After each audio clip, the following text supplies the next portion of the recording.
And let me just take a minute just to look at one of the famous conspiracy theories that is very intriguing, and they use it to kind of advance this idea that, again, we are in Satan's little season.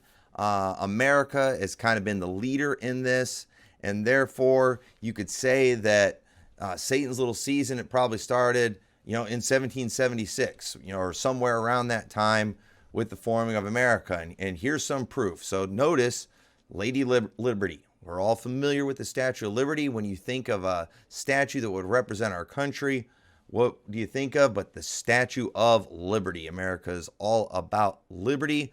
But what if we told you that the Statue of Liberty, the statue that people would see when they would come to this new world, to this new country to find freedom, they were greeted by none other than Lucifer himself? Notice here a painting of Lucifer in 1797 and the Statue of Liberty from 1875. They are eerily similar. Notice also that the Statue of Liberty, what is she carrying? But she is carrying a torch. And Lucifer is known as the light bearer, and there he is bearing that light. We also know too that when Satan is loosed out of the bottomless pit, he had been chained up, and what do we see at the feet of the Statue of Liberty? But broken chains. Why? Because Lucifer has been loosed. He has risen from the pit. He is bearing that light. He is drawing people to this country so he can deceive. Notice also this other picture, or a painting, or a statue of Lucifer. Notice the crown that is in his hand that has these 7 horns on it. And notice the Statue of Liberty. She also has the 7 points coming out of her crown. And so what people have thought was this symbol of liberty all these years was nothing more than a statue depicting Lucifer himself being loosed from the chains, being loosed from the bottomless pit. And he has been deceiving people through America. And again, because look at all the lies coming from the American government, coming from the American news media and Hollywood, just the lies and the lies and the lies.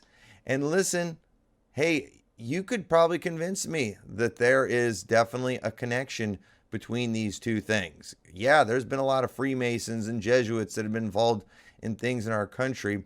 But again, a conspiracy with the Statue of Liberty and things like that, as intriguing as that is, it doesn't make this doctrine true that we are in Satan's little season. Again, we're not using proof from the Bible. We're not seeing this narrative in the scriptures. We are seeing a theory, a possibility, and then we're connecting all these conspiracy theories together and making it as though it was all a conspiracy to hide this truth of a previous golden age that, I'm sorry, it doesn't make sense. And understand that even though these people are teaching a literal resurrection and a literal millennial kingdom, they are still doing the same thing that they did in 2 Timothy 2:16, and they're teaching the resurrection is past. And that is a dangerous doctrine, because if the resurrection has not passed and they are teaching that it has, that overthrows the faith of some.